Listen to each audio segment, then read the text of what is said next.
Saan likod ko? Dito sa likod. Nakaano yan, nakabito yan. Kaya, ko naman. Victory for Vegan.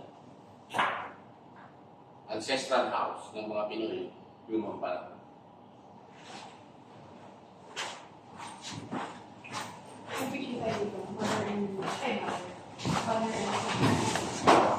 Ito yung mga makalumang pinggan noong araw. Yan. Actually, pag tinignan mo yung vegan, talagang Chinese influence ito eh.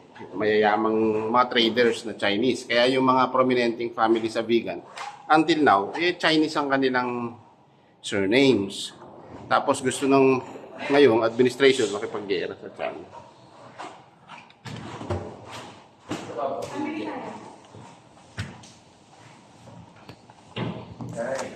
Teka lang.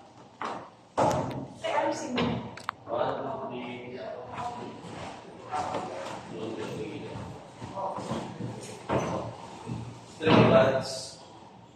So, 1, 2, 3. Diba? 1, 2, 3. Ikaw, punta ka dito dito. Para makamito lang ito. Video pa.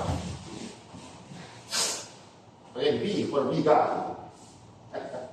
Okay na. Okay, i-screenshot ko na lang. Mabala tayo. Okay na, mabala. Okay. Let's get going.